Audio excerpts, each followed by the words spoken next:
Boa noite, está começando pela rede CNT de televisão, o Jogo do Poder, um espaço aberto para a discussão política. Nós, aqui da CNT, acreditamos que o debate, o contraditório, é ponto de partida para o exercício de um dos direitos mais fundamentais, o de ser informado com absoluta correção e transparência. Esse é o objetivo, esse é o nosso propósito aqui do Jogo do Poder, que tenho o prazer de receber hoje a pré-candidata do PSDB à Prefeitura do Rio, também ex-secretária de Cultura do município do Rio de Janeiro, Mariana Ribas. Boa noite, Mariana. Boa noite, obrigada pelo convite. Boa noite a você que está nos assistindo hoje. É um prazer. É um prazer recebê-la aqui no Jogo do Poder. E para participar da entrevista, eu trouxe também o jornalista Walter Diogo. Boa noite, Walter. Boa noite, Ricardo. Boa noite, Mariana. Boa noite, Walter. Mariana, o seu nome foi lançado como pré-candidata à Prefeitura do Rio pelo presidente regional do PSDB, Paulo Marinho, e eu senti claramente nesse movimento a intenção de Paulo Marinho de trazer um nome que simbolizasse renovação na política do Rio. Oxigênio novo nesse quadro com relativa mesmice entre as pessoas que pleiteiam o poder no município.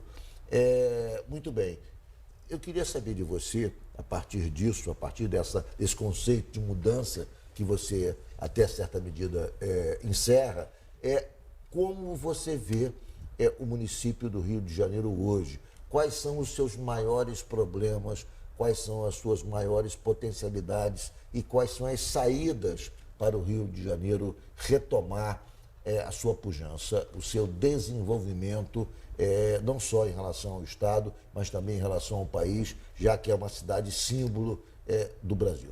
Bom, eu acho que, de fato, a cidade do Rio de Janeiro ela é estratégica, né, para o desenvolvimento do Brasil, inclusive, e a gente passa por um momento muito delicado. O carioca está triste, a cidade não funciona para todo mundo, então nesse momento a gente precisa de um choque de gestão e de alguém de fato que consiga liderar esse processo de mudança para que o Rio de Janeiro volte aí, tome de volta, né, o seu papel de protagonismo no Brasil, inclusive. Eu acho que um dos principais caminhos hoje é o turismo, né?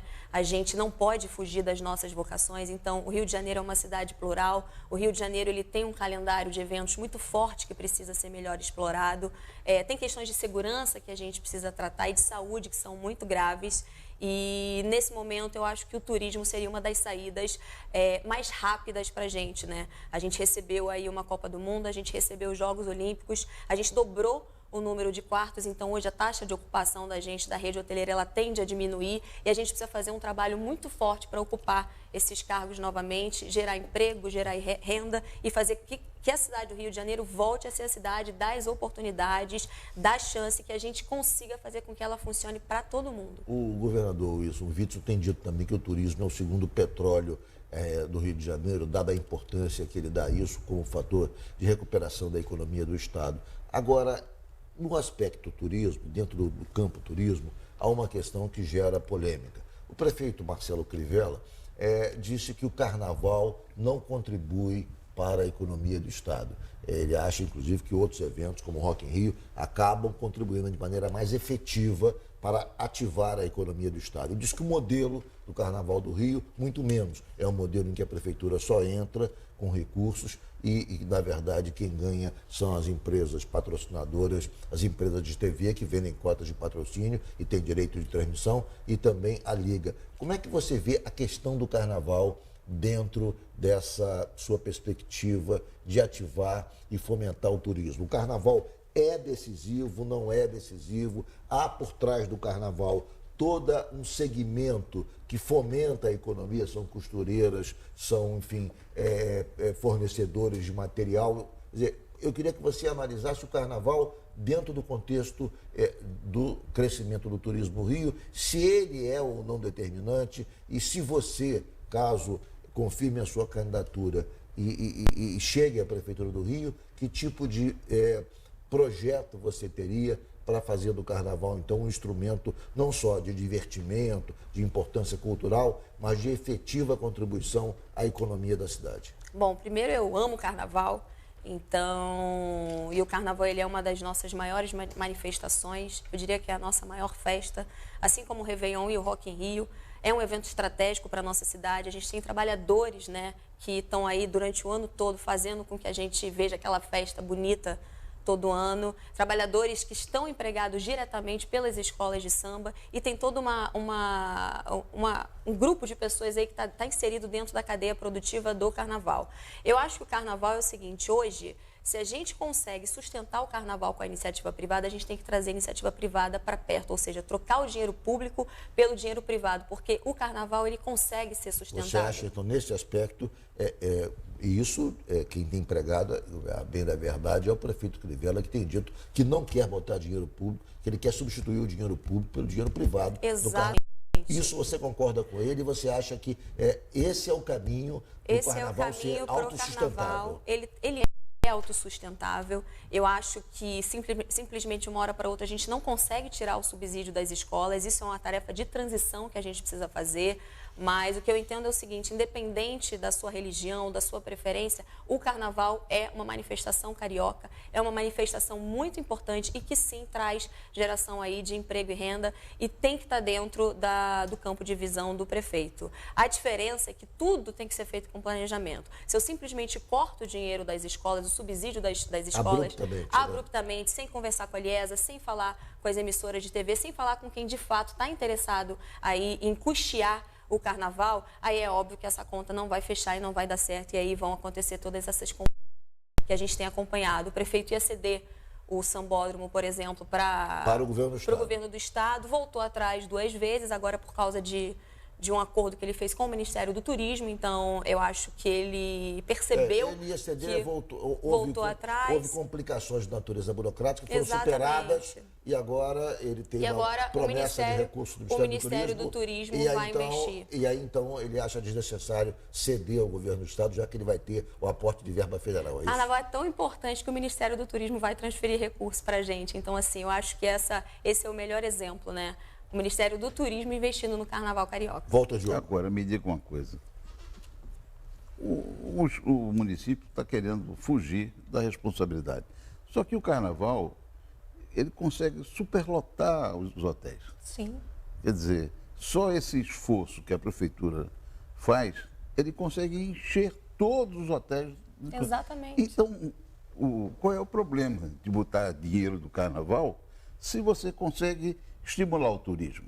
Exatamente. Isso que é uma maluquice. Não, eu não vou dar dinheiro para o carnaval, Diogo, porque os caras gastam muito. O economista Mauro Osório fez um estudo e apresentou aqui nesse programa, dizendo que a elevação da arrecadação de ISS do carnaval é muito pequena.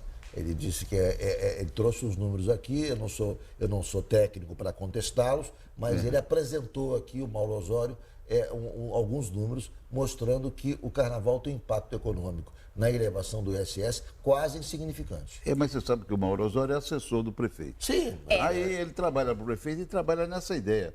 Né? Não sei se ele também é evangélico, se ele não é evangélico. Se ele não gosta de carnaval. Ele é um técnico competente. Isso aí. Eu só quero mostrar que o que tem na verdade é uma tentativa do município de fugir da grande festa.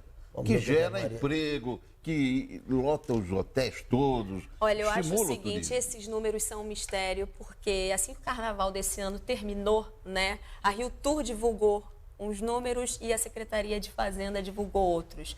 Eu acho que a importância do carnaval ela é inegável, né? Culturalmente é inegável. Culturalmente a discussão é se economicamente também é inegável. Mas, com certeza, eu acho que a gente precisa estudar esses números, de fato, para entender que números são esses, mas, assim, eu acho muito difícil que a gente não gere nenhum tipo de tributo ou ISS, até porque tem prestadores de serviço. Você tem os vendedores, você tem comércio, você tem a rede hoteleira, você tem os profissionais de carnaval que estão trabalhando o ano inteiro para fazer aquela festa. Então, assim, eu acho que a discussão é a seguinte: o que a gente pode fazer dentro do município com dinheiro privado e o que a gente pode fazer com dinheiro público? Eu acho que isso é mais uma questão de distribuição da renda e da receita do município, antes de tudo, porque o carnaval ele tem que acontecer, eu acho que ele tem que ser gerido pela prefeitura, ele não tem que estar com o governo do estado, e eu estou muito feliz que ele continue aí com a Prefeitura do Rio de Janeiro, e a iniciativa privada, sim, tem condições de arcar com os custos do carnaval. Você acha que o governo do estado está chateado com a prefeitura porque o prefeito é candidato à reeleição. E como o governador não apoiou, ele não está querendo transferir mais o sambódromo. Você acha que existe essa confusão? Olha, eu acho que provavelmente sim, porque foram 2 tentativas de tratativas, né? Chegaram a minutar, inclusive, esse contrato de cessão. E aí o prefeito voltou atrás, novamente começou as negociações e voltou atrás. Mas agora eu acho que ele voltou atrás porque teve a certeza do recurso federal. Exatamente. Né? Ou pelo menos então, a promessa. Vão acontecer. Pode ser que apoie, o governo federal apoie ele. Projeto, né? Então, assim, você consegue fazer as reformas e, de fato, aí tratar o sambódromo com o respeito que ele merece. Eu vou fazer um rápido intervalo e vou continuar nesse assunto logo após o intervalo.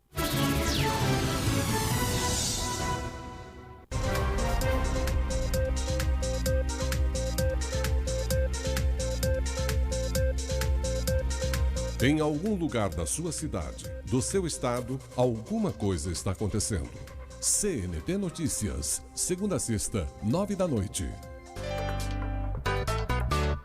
Aproveite a nossa linha amarela de fogões com 10 meses para pagar.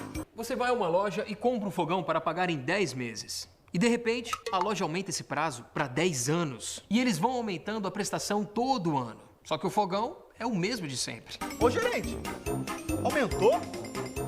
Aí você diz que não vai pagar mais. Só que a loja vai à justiça e obriga você a continuar pagando. Você tá entendendo? O caso da linha amarela é igual. Exatamente isso. Vamos ver o que o povo acha. E esse pedágio não deveria nem existir. Já deu o que tinha que dar. Se quiser fazer alguma coisa aqui na freguesia, e de volta R$15.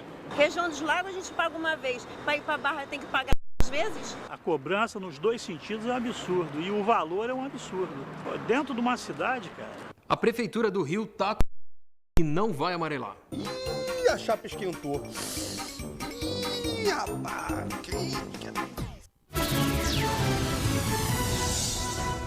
Nós voltamos com o Jogo do Poder, recebendo aqui Mariana Ribas, pré-candidata do PSDB à Prefeitura do Rio, contando com a participação do jornalista Walter Diogo. Mariana, há uma questão que me parece um pouco confusa, obscura e polêmica, que é a relação da Prefeitura com a Liga. A Liga tem a gestão quase que completa do Carnaval e me parece que não é muito transparente na aplicação desses recursos. Esse é um outro ponto que provoca, de maneira recorrente, discussão entre o poder público e os organizadores do Carnaval, porque a Liga não tem uma tradição de transparência na aplicação dos recursos. Como é que você vê isso e que tipo de proposta você teria, caso eleita prefeita, para dirimir, para superar essa relação com a Liga, que tem uma certa dose de pouca clareza? Bom, vamos lá. Primeiro, o prefeito do Rio não gosta de carnaval, então a Liesa hoje ela está muito afastada da Prefeitura do Rio. E aí, antes de tudo, caso a gente não consiga resolver esse primeiro problema, a gente não consegue atacar, por exemplo, a questão da transparência, né? Transparência, desburocratização, eu acho que são aí 2 dos principais pilares da administração pública, principalmente quando há transferência de recursos, como houve nos últimos anos. Então, em primeiro lugar, a gente precisa ter uma relação aí com os entes ou com as associações. Só cortando você, mas já cortando, que a Prefeitura tem que ter um poder um pouco maior, já que a Prefeitura é grande patrocinadora, sobre algumas decisões da Liga. Por exemplo, a Liga resolve que ninguém vai descer, embora haja os perdedores. A Liga resolve que vai subir uma escola, ou seja, há decisões da Liga absolutamente contraditórias, que desmerecem o Carnaval, que desmoralizam o próprio concurso, que provocam, inclusive, reação do Ministério Público, e a Prefeitura não pode fazer nada, tem que assistir e de maneira absolutamente sem nenhum poder, de maneira passiva, essas decisões, deliberações da Liga, que de certa maneira contribuem para tirar o brilho do Carnaval. Agora mesmo houve uma série de decisões em relação ao rebaixamento que obrigaram o Ministério Público e trouxeram insatisfação dentro da própria Liga, a ponto do presidente da Liga se afastar. Ele só voltou atrás porque resolveram a questão e desfizeram a deliberação de não descer as escolas que perderam, que seria mais um tapetão. Ou seja, a Prefeitura não pode deixar também que, se a Liga de maneira corporativa, decida coisas absolutamente contraditórias e que vão contra o carnaval de maneira mais ampla. Eu concordo com você e eu acredito que nesse momento qualquer mudança ou qualquer regra você tem que estabelecer através de algum instrumento jurídico. Então, assim, primeiro, enquanto a gente tiver um prefeito que não gosta do carnaval, essas questões não vão ser tratadas. Isso está muito claro para mim. Quando o carnaval for tratado de maneira estratégica, voltar a ser tratado de maneira estratégica, isso é uma das primeiras coisas que tem que ser feita, é branco no preto, né? Como é que a gente vai tratar, como é que a gente vai gerir essa relação daqui para frente? Quais são as responsabilidades da Liga e quais são as responsabilidades da Prefeitura? Só que isso não pode ficar confirmado ou combinado de boca. Isso são coisas que você coloca no papel, um instrumento contratual próprio para que você consiga depois fiscalizar e entender se de fato a Liga está cumprindo com as suas obrigações. Eu queria saber um negócio de você. Se você chegasse a prefeita, você visitaria a Mangueira? Lógico, eu sou mangueirense, inclusive. Isso é uma boa, eu vou saber. Você é o novo, na verdade, da política. Porque o prefeito não visita as escolas. Eu desfilei, eu estava lá esse ano, fiquei o prefeito até o final. não visita as escolas. Isso é uma loucura, nunca foi um ensaio. Ele pode ser evangélico, mas não significa que ele possa hostilizar a Mangueira. Eu acho isso um absurdo. Acho que a Liga é cheia de bicheiros. A gente sabe como é que são os bicheiros. Mas o prefeito tem que fazer uma reunião com a Liga. Chamar, olha, eu quero a Liga aqui semana que vem. Vamos conversar e tal. Isso, na minha opinião, eu acho que o prefeito tem que ter, a prefeitura, seja ele quem for, o prefeito, Crivella, outro prefeito que tiver, tem que ter uma capacidade, um poder de influência maior nas decisões da Liga, já que a prefeitura contribui de maneira efetiva para viabilizar o evento. A menos que principalmente com infraestrutura também. Exatamente. Essa é a minha pergunta para ela. Não tem poder nenhum, ou seja, a Liga recebe os recursos, recebe o sambódromo, fatura vendendo os direitos de transmissão e delibera coisas absurdas e a prefeitura tem que assistir de maneira absolutamente passiva, sem nenhum poder de interferência. Isso é um absurdo. Olha, deixa eu terminar com fazer a pergunta. Porque isso é a minha pergunta. Se ela vai visitar as escolas, se ela vai chamar a Liga para conversar, se for prefeita, e se vai ser com a Globo também. A Globo é quem faz transmissão e eu acho ótima a transmissão. O Brasil inteiro vê a Globo é uma empresa que faz integração no Brasil mesmo, né? E se ele vai chamar a Globo e dizer, olha, vamos ver esse negócio aí que vocês ganham 100 milhões por... No caso, a gente ganha nisso o direito de transmissão é da Liga. Mas a Globo é que ganha, quem vende todo o patrocínio é a Globo. Mas olha, a transmissão é a Liga. A Liga tem a prerrogativa de vender. Como é que você vai cuidar dessa história? Vamos lá, questão muito transmissão, escola de samba, visitar a escola de samba, essas coisas que primeiro, tem de existir. Eu sou contra decisões unilaterais antes que se faça aí alguma negociação. Então, e eu tomo muito cuidado antes de falar qualquer coisa. Você tem que chamar quem está envolvido aí na cadeia produtiva do carnaval. Qualquer decisão tomada unilateralmente tem sempre um impacto muito ruim, porque quando você não conversa com as pessoas, quando você não toma decisões em conjunto, e nem sempre essas decisõões vão beneficiar todo mundo, a todos os envolvidos, mas sem conversar é pior ainda. O que está acontecendo agora nesse momento é falta de conversa, de administração e de planejamento em relação ao carnaval. Então, se o carnaval não é prioridade, ele vai ser tratado de uma maneira. Se o carnaval é prioridade, ele vai ser tratado de outra. Se essas questões não forem superadas no âmbito administrativo ou com instrumentos contratuais próprios e cada um entendendo qual é o seu papel dentro aí do carnaval, a gente não consegue caminhar. Mariana, vamos agora trocar um pouco de assunto, deixar o carnaval de lado, senão a gente faz o programa inteiro sobre o carnaval. Sobre carnaval. Vamos falar sobre a questão cultural. Você que é da área cultural, você que tem uma história de militância na área cultural, como é que você vê esse momento no Brasil em relação à questão cultural? Há da parte do governo federal posições manifestadas por várias autoridades da esfera federal, apontando uma certa infiltração ideológica nos setores culturais e, a partir disso, eles declaram uma guerra cultural em relação, digamos, a determinados setores que supostamente estariam, impactados por grupos marxistas, na opinião dessas pessoas. Eu queria saber de você o seguinte, isso é real? Que tipo de visão você tem disso? Como é que você se posiciona diante dessa radicalização que é tomada por setores do governo federal contra a área cultural. E além disso, há também uma posição dentro da área educacional do governo de favorecer, digamos, as áreas mais técnicas em detrimento das áreas humanas que são relacionadas à área cultural, que supostamente, na visão dessas autoridades, não contribuem de forma tão efetiva para o desenvolvimento do país, ao contrário, na opinião deles, de setores mais técnicos como engenharia, medicina e coisas afins. Bom, vamos lá. Primeiro, eu acho que a cultura nesse momento ela não é uma prioridade e eu acho uma pena isso. Eu trabalhei durante 2 anos no Ministério da Cultura e a cultura aí representa mais de 2% aí do nosso PIB hoje, maior do que a indústria farmacêutica, por exemplo. A gente tem que investir em cultura, a gente tem que investir em esporte, até porque essas 2 áreas, elas estão diretamente ligadas ao desenvolvimento dos nossos jovens. E uma maneira de tirar os jovens da rua hoje é a gente investir em educação, investir em cultura. E os investimentos em educação e cultura, eles são muito baixos em relação ao custo-benefício aí que essas ações trazem para a gente. O Rio de Janeiro, por exemplo, ele tem um calendário muito forte de eventos. Eu acho que esse calendário ele deveria ser um calendário oficial para a cidade.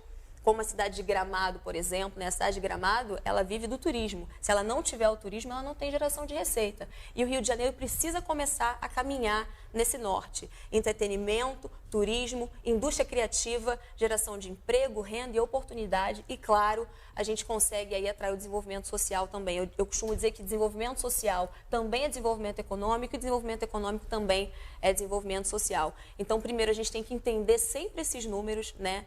A falta de informação ela é muito perigosa, às vezes, para, de fato, a gente saber onde é que a gente está e onde é que a gente quer chegar. Mas a cultura, hoje, no Rio de Janeiro, não é uma prioridade. Então, o que a gente vê é o sucateamento de alguns equipamentos, de alguns museus, né? O Museu de Arte do Rio, por exemplo, os funcionários estão com aviso prévio, a gente não sabe o que vai acontecer. Há uma expectativa de que pode até Exatamente. fechar o mar, a gente tem uma reserva técnica que fica no subsolo do museu, com obras do Aleijadinho, Tarsila do Amaral, e que precisam de controle de umidade, temperatura, né? Coisas muito valiosas que estão ali. E um museu que tem uma relação com a comunidade do entorno, com a Gamboa, com os moradores ali da região e principalmente com a escola do município, muito importante, né? A gente não pode esquecer disso em momento nenhum, de como o desenvolvimento também social e econômico dessas comunidades, ela passa aí pelas áreas da cultura e de esporte também. Eu queria saber um negócio de você. O orçamento do Rio de Janeiro, da cidade de Janeiro, é um orçamento muito bom. É bom, são 30 bilhões. 30 bilhões é dinheiro que... Pouco mais de 30 bilhões. 30 cidades, 30 capitais ficam Exatamente. olhando assim... E para o ano que vem, a proposta que foi enviada pela Prefeitura, ela está em quase 33 bilhões. É o maior orçamento dos últimos 4 anos. Olha que coisa maravilhosa, né? É um orçamento bastante significativo. Mas aí falta dinheiro para tudo. Não sei se falta gestão. Tem que ver a realização ou falta do dinheiro também. 30 bilhões é orçamento, mas vai realizar quanto, na verdade? Exatamente. Porque nem sempre o que é proposto é realizado. Exatamente. Faz-se um cálculo de projeção. Mas o Rio de Janeiro tem conseguido arrecadar o que prevê. O Rio de Janeiro, estranhamente, tem conseguido arrecadar o que prevê. Agora, a aplicação é que é confusa. Mas sobre esse orçamento, há uma discussão também, e o prefeito Crivella teve nesse programa, dizendo que ele está comprometido, que, na verdade, foram deixadas dívidas enormes em relação... 6 ou 7 bilhões de empréstimos. 6 ou 7 bilhões de empréstimos. E a Prefeitura paga cerca de 1 bilhão por ano aí, desses empréstimos. Em relação às Olimpíadas, em relação até à própria Copa do Mundo, que o ônus foi muito grande. Como é que você vê esse tipo de alegação do prefeito em relação à dificuldade de caixa por conta da administração anterior? Nesse momento, eu acho que isso é uma grande desculpa, porque ele está indo aí para o 4º ano de governo, né? Quando, no primeiro ano, claro, o primeiro ano sempre é muito difícil porque você está com a lei orçamentária que foi aprovada no ano anterior, então você não teve ingerência ali naquele planejamento. O limite de 30% aí de transferência de recursos foi para 15% esse ano. E aí é muito difícil sempre você trabalhar no primeiro ano de governo. Você tem restos a pagar, que foram inscritos nos anos anteriores. Você tem despesas fixas e um planejamento ali do qual você não participou, né? Mas a gente está indo para o 4º ano já. Então, eu acho inadmissível que no 4º ano de governo, né, o prefeito ainda tenha aí a quantidade de críticas que ele tem em relação à gestão anterior, porque hoje a prefeitura é responsabilidade dele. Então, de alguma maneira, tinha que ter se pensado aí nos anos anteriores em melhorar essa receita. E que eu acho que não é o nosso grande problema, não. O problema da gente é a falta de administração e de gestão. A saúde hoje é um saco sem fundo. Não é só saco sem fundo, a saúde tem problemas. Problemas. Como é que você analisa a situação da saúde do Então, Rio de na Janeiro? saúde você tem aí... Há algumas unidades que recebem com atraso e a prestação de serviço também não Sim, a gente tem um problema sério que são os contratos das OS, né? A prefeitura é de fato refém de alguns desses contratos. Você não consegue tirar uma empresa e colocar outra sem que haja um impacto aí no funcionamento dos hospitais, por exemplo. Não foi criada a Fundação Rio, que era para Rio Saúde. Mas não substituíram todos os contratos ainda, não. Até porque a gente tem um limite de contratação aí de pessoal e essa verba ela fica em custeio, que é a verba das OS. Mas eu acho que tudo passa pela questão da fiscalização, né? A gente tem que ser mais firme, a gente tem que ser mais dura, até porque a gente está falando de dinheiro público.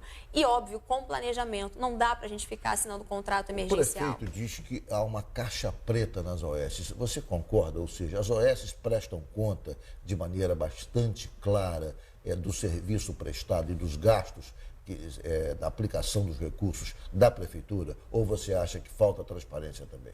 Olha, isso aí é com os órgãos de controle. Eu não posso fazer uma afirmação dessa, porque eu estaria sendo leviana. Sim.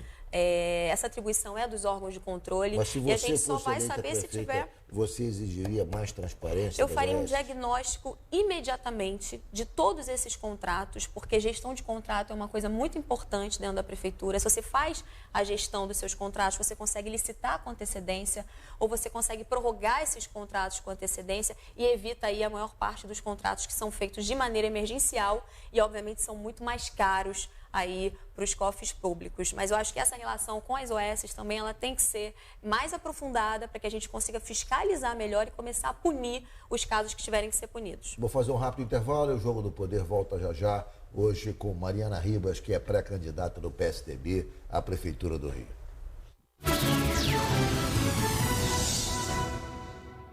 Precisava de um coração novo, mas quando achava que eu ia morrer, eu renasci.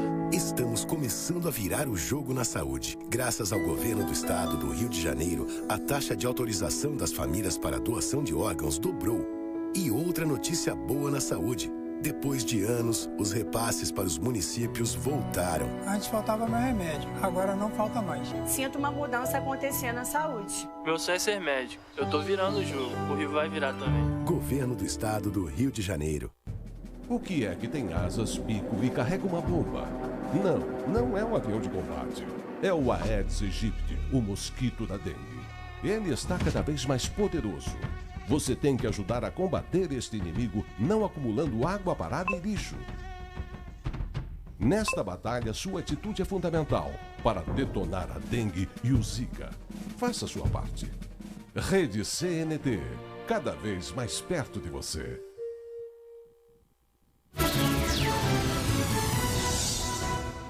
Voltamos com o Jogo do Poder, recebendo aqui a pré-candidata do PSDB à Prefeitura do Rio, Mariana Ribas, contando com a participação do jornalista Walter Diogo. Mariana, eu queria saber a sua posição, a sua análise sobre o papel da principal empresa estatal da Prefeitura, que é a Conlurb. A Conlurb é uma grande empresa, tem um orçamento bastante significativo e há, vez por outra, informações de que a Conlurb é usada politicamente, que perde a sua finalidade, que é controlada por interesses políticos. Eu queria saber que tipo de papel teria a Conlurb na sua administração. Há quem defenda parcerias público-privadas também em relação à Conlurb. Ou seja, qual é o papel que você vislumbra a Conlurb, já que é a principal estatal da Prefeitura?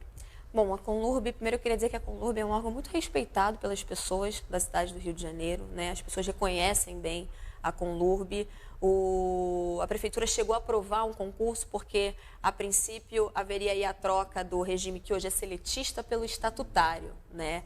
E aí, antes de tudo, eu acho que a gente precisa fazer essa análise em conjunto, porque não dá para a gente trazer mais despesas para os cofres públicos sem estudar se, de fato, a gente vai ter como pagar essa conta no futuro. E eu acho que, se esse for o caso, sim, cabe parceria com a iniciativa privada, né, sem pensando em gastar menos, fazer mais e fazer melhor. Eu acho que esse é o lema que a gente tem que ter sempre em mente, inclusive em relação aos serviços aí que são prestados pela Conlurb. Eu queria saber um negócio de você, voltando à dívida e voltando para a Conlurb. Primeira dívida, eu queria saber se você vai fazer uma auditoria, porque o prefeito aí, todo mundo diz que ele fez um grande acordão com o Eduardo Paes, a dívida do estado, do município e o orçamento do município. Essa dívida que está vindo lá das Olimpíadas, todo mundo diz que o prefeito fez um acordão político com o Eduardo Paes, ele não fazia campanha e o outro não abria investigação. Então fica a história de um chororô tipo botafoguense, né? Chororô, não, eu não faço nada porque eu tenho que pagar a dívida, eu tenho que pagar. E ninguém sabe que dívida é essa.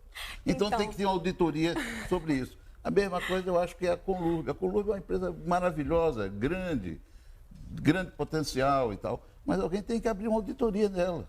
Então, para saber o que está acontecendo. Essa relação aí de amor entre o prefeito atual e o nosso prefeito anterior é uma relação da qual a gente entende muito pouco, porque o prefeito atual diz que pegou a prefeitura sem recurso em caixa e o prefeito anterior diz que não. Então, de fato, em relação a isso, eu vejo muito pouca transparência. Você abriria uma auditoria? Eu não sei se eu abriria uma auditoria, né? A gente primeiro tem que entender o que está acontecendo, porque cada um desses instrumentos, sindicância, auditoria... Também. Não, acordão de jeito nenhum. Mariana, isso aí já que estamos falando de Eduardo Paes, eu queria saber um pouco da sua relação com o Eduardo Paes, porque tem duas questões centrais aí. A primeira, ele foi o seu lançamento, o lançamento do seu nome, estava lá o Eduardo Paes. O que denota, por baixo, uma certa afinidade entre você e o ex-prefeito Eduardo Paes, porque senão não estaria presente na festa de lançamento da sua pré-candidatura. Então, tá bom, a partir da presença dele, começaram as especulações, dando conta de que a sua candidatura era uma linha auxiliar da candidatura de Eduardo Paes. Eu queria que você comentasse isso e se dissesse se tem alguma procedência, até que ponto vocês estão indo para a eleição com uma certa parceria. Bom, vamos lá. Eu conheci o Eduardo em 2015, mais ou menos. Eu comecei trabalhando na prefeitura em 2003, gestão do César Maia ainda. Ele foi reeleito. E aí estive aí a gestão toda do Eduardo na prefeitura, mas a gente só se conheceu no finalzinho da gestão dele em 2015. Hoje eu sou a pré-candidata do PSDB. A minha candidatura não é uma candidatura auxiliar. E o Eduardo Paes ainda não é candidato também, né? Existem muitos nomes aí, principalmente esses nomes que concentram aí o centro-direita, mas hoje eu sou a pré-candidata do PSDB e a minha candidatura de maneira nenhuma é uma candidatura auxiliar. Mas você tem simpatia por ele, porque eu queria que explicasse um pouco mais. Porque eu estou dizendo tudo isso porque eu vou insistir nesse ponto. O presidente do PSDB, Paulo Marinho, antes do lançamento do seu nome, chegou a aventar aqui, sentado na cadeira que você está sentada, a possibilidade de um acordo com o Eduardo Paes. Ou seja, eu noto muitos pontos de interseção entre o PSDB e o Eduardo Paes. Bom, a gente tem alguns pontos de interseção, sim, né? O Eduardo Paes é uma pessoa de quem eu gosto muito, trabalhei com ele, mas a gente não fez acordo nenhum. Então, e o PSDB tomou essa decisão logo depois, né? Havia surgido o nome do Eduardo, e aí o PSDB tomou a decisão de renovar o partido, de renovar os nomes, trazer gente nova, sangue novo, porque eu acho que a gente precisa renovar a política nesse momento. A população está cansada desses políticos antigos, a gente precisa de fato de renovação, gente nova, disponível para a cidade, com vontade de fazer as coisas mudarem. Sobre o governador de São Paulo, João Dória, se você recentemente disse que ia a São Paulo e o governo está presente lá no Parece governo. Que ela tem a bênção do João Dória. Não, exatamente, óbvio que tem, ser presente também. O governador veio ao lançamento da minha pré-candidatura, então, fez um discurso belíssimo. É uma bênção, inclusive, pública. Agora, eu queria saber, você iria para São Paulo, iria visitar o governo de São Paulo, inclusive a prefeitura também do Bruno Covas, que agora infelizmente está doente, mas que tipo de experiência você colheu lá e que tipo de experiência você acha que pode transpor para o Rio de Janeiro das administrações do PSDB de São Paulo, que tem uma tradição de êxito? O PSDB em São Paulo ele tem uma tradição de êxito muito importante, né?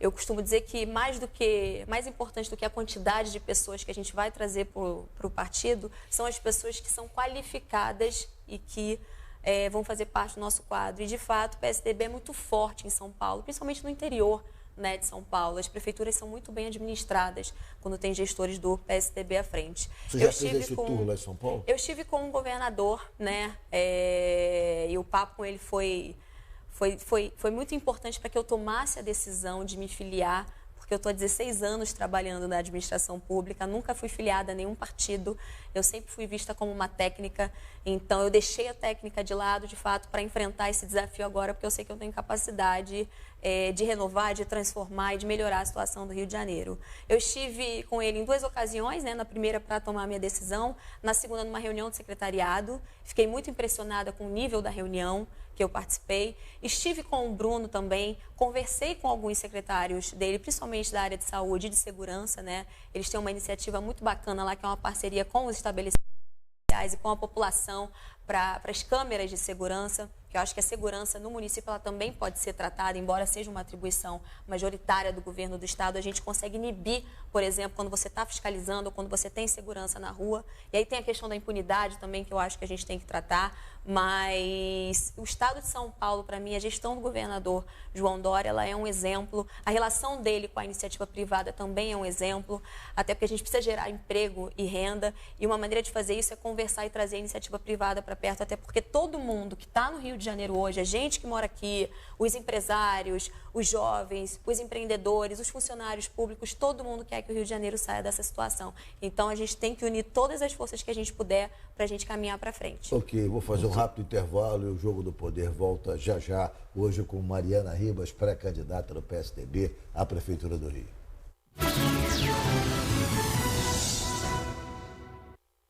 Estamos diante da maior crise ambiental dos últimos tempos. Nossa Amazônia Azul foi manchada pelo óleo que invadiu nossas praias. Desse desafio, surgiu uma união de esforços que demonstra o valor do povo brasileiro. Com o empenho de diversos órgãos e entidades públicas e privadas e de voluntários por todo o país.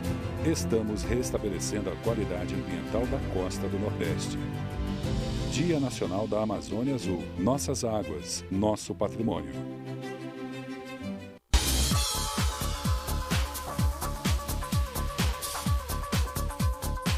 Captando negócios, oportunidades e alta tecnologia.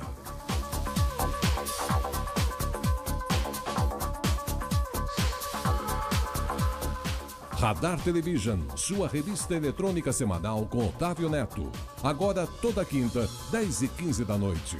Oferecimento Volt Cosmética. Você do seu jeito. Nós voltamos com o Jogo do Poder, recebendo aqui a pré-candidata do PSDB à Prefeitura do Rio, Mariana Ribas, contando com a participação do jornalista Walter Diogo. Mariana, há uma questão muito polêmica atualmente do Rio de Janeiro, que é em relação à linha amarela. O prefeito Crivella mandou derrubar lá o pedágio várias vezes, a Justiça mandou que a Lanza voltasse a cobrar o pedágio, muito bem. Houve críticas à atitude do prefeito, que foi uma atitude um pouco exagerada, sem ponderação, imponderada, e que isso certamente afugenta a iniciativa privada e investimentos no Rio. Muito bem, mas há uma questão central. É um absurdo o que a Lanza cobra de pedágio. É um pedágio abusivo. O trecho de cobrança ali da linha amarela é menor do que o trecho da ponte Rio-Niterói. Na ponte se paga R$ 4,30. Para um trecho só. Um trecho só, num sentido só. Lá se paga nos dois sentidos. Ou seja, o prefeito pode ter errado na forma de atacar o problema, mas esse problema é um problema mal resolvido e a cobrança da forma que está sendo feita pela Lanza é absolutamente inaceitável. É quase um crime que se faz contra o Rio de Janeiro, cobrando o que está se cobrando de pedágio na linha amarela. Esse valor é muito alto, são R$15, né, para ir e voltar, a gente passando de um bairro para o outro. De fato, eu acho que isso é uma unanimidade, ninguém acha que esse valor é baixo, esse valor é muito alto, mas essa atitude que o prefeito tomou no final das contas não adiantou nada, a gente continua pagando os R$15. Então, primeiro, esse tipo de situação ela tem que ser resolvida no âmbito administrativo, pelo menos tem que se tentar resolver no âmbito administrativo. Quando você não consegue no âmbito administrativo, ou seja, você não consegue ajustar aquele contrato ou fazer um aditivo para reduzir esse valor, você judicializa. né? Então, você pode judicializar e, ao mesmo tempo, preparar uma licitação nova. Porque, no final das contas, o que a gente quer? Diminuir aquele valor do pedágio. Então, a gente tem que trabalhar para diminuir o valor do pedágio. O que o prefeito fez, quebrar a cancela, quebrar a câmera e etc., eu não vejo justificativa para esse tipo de atitude. Eu acho que poderia ter sido feito de outra maneira. E, para a gente reduzir esse valor, a gente tem que resolver de forma administrativa ou então judicializar. Eu não vejo outra maneira. Quebrar a cancela, quebrar a câmera não vai adiantar nada no final das contas. E a prefeitura ainda pode ser multada e a gente pagar essa conta. Ou seja, a gente ainda vai continuar pagando R$15 de pedágio e os cofres públicos também. E rasgar contrato, que é o negócio mais grave. E rasgar contrato, porque isso traz insegurança jurídica. Então, assim, primeiro tem que ver por que essa concessão passou de 10 para 40 anos, né? Por que se cobra esse preço e chegar ao valor. Porque o prefeito fala em 1.600, o Tribunal de Contas do município fala em 481 milhões, então tem que se chegar a esse valor, negociar com a Lanza, se o prefeito já tiver tentado fazer isso, não deu certo, judicializa, briga na justiça, aciona o Ministério Público, mas no final das contas a gente precisa diminuir esse valor aí que é cobrado. E de novo, 4º ano de governo. Por que isso está sendo feito agora e às vésperas de uma eleição que vai acontecer no ano que vem? Então, a tendência é que esse ano e no ano que vem a gente veja um monte de obra, lançamento, licença sendo distribuída sem a menor responsabilidade. A gente precisa começar a se atentar para esse tipo de coisa, porque se o objetivo é diminuir o valor hoje que se paga para passar, isso tem que ser resolvido. Perfeito. E já foram aí 3 anos. Perfeito. O Rio é um grande produtor de cinema. Nós estamos encerrando o programa. E também tem emissoras grandes de televisão, grandes estúdios. O que é que você pensa desse setor? Porque o governador parece que não gosta de ir ao cinema, nem o prefeito não vai ao cinema, não gosta. No sábado, domingo, ele só vai à igreja. E aí, o que é que você pensa disso? Nós temos uma empresa pública chamada Rio Filme. Essa empresa chegou a ter 16 milhões de superávit. A gente tem que voltar a investir em audiovisual no Rio de Janeiro. É uma das nossas principais vocações. Mariana, foi um prazer enorme recebê-la aqui no Jogo do Poder. Nós temos ainda 30 segundos finais para você fazer as suas considerações. E a pergunta que eu deixo é o seguinte, para você rapidamente responder. Se você vier um dia a ser eleita prefeita do Rio, você quer ficar conhecida como? De que forma? Que tipo de síntese você faria da sua proposta de governar o Rio de Janeiro?